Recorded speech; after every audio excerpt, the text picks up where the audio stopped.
Hai, Assalamualaikum dan salam sejahtera.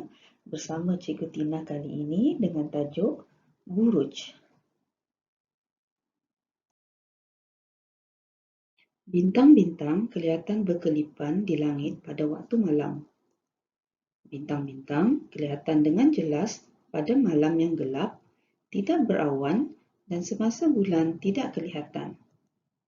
Sebenarnya terdapat berjuta-juta bintang di angkasa, namun kita hanya dapat melihat sebahagiannya sahaja. Gugusan bintang yang kelihatan membentuk corak tertentu di langit pada waktu malam dikenali sebagai buruj.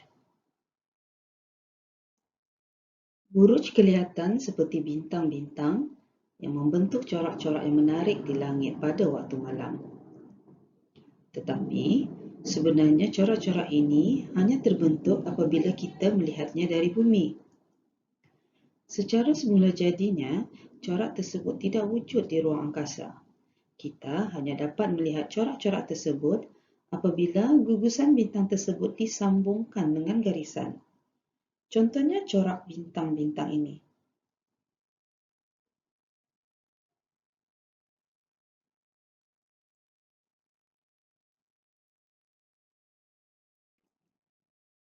Kedudukan Malaysia terletak di garisan khatulistiwa.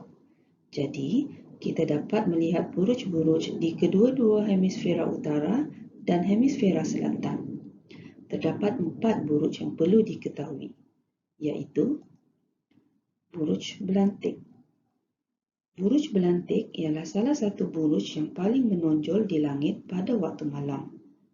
Belantik membentuk corak seperti seorang pemburu yang memakai tali pinggang dan tergantung sebilah pedang.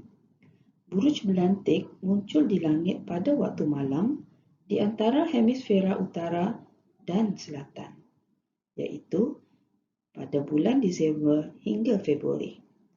Salah satu bintangnya sentiasa menunjukkan arah utara.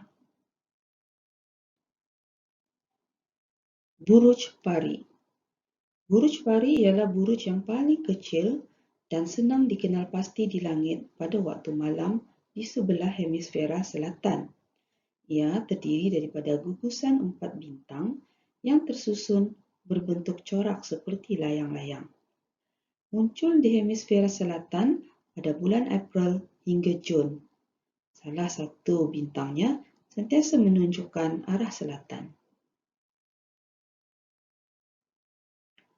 Buruj Scorpio.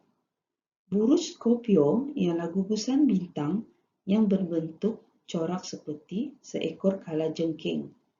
Buruj Scorpio muncul di langit pada waktu malam di sebelah hemisfera selatan di antara bulan Jun hingga Ogos. Buruj Biduk. Buruj Biduk ialah gugusan 7 bintang. Buruj ini membentuk corak seperti gayung atau sendok dengan tangkainya. Biduk muncul di langit pada waktu malam di sebelah hemisfera utara di antara bulan April hingga Jun. Salah satu bintangnya sentiasa menunjukkan arah utara. Buruj biduk sebenarnya merupakan sebahagian daripada buruj yang lebih besar, iaitu Ursa Major yang bercorak seperti seekor beruang besar. Kegunaan buruj. Sebelum terciptanya kompas dan kalender, manusia berpandukan buruj-buruj di langit sebagai petunjuk arah, perjalanan ataupun pelayaran, terutamanya kepada pengembara dan para pelayar. Selain itu, pada zaman dahulu, petani di kawasan yang mengalami 4 musim yang berbeza bergantung kepada buruj sebagai petunjuk musim bagi meramal dan merancang masa yang sesuai untuk menanam dan menuai. Sebagai contoh, biduk digunakan sebagai petunjuk musim menanam di hemisfera utara.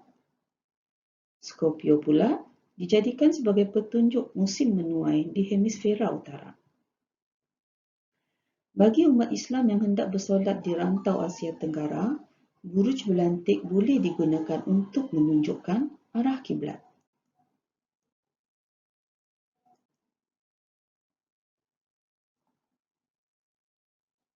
Okey, itu sahaja untuk kali ini. Sebelum itu, cikgu nak ucapkan tahniah dan terima kasih kepada semua murid yang berjaya menyiapkan tugasan pada minggu lepas.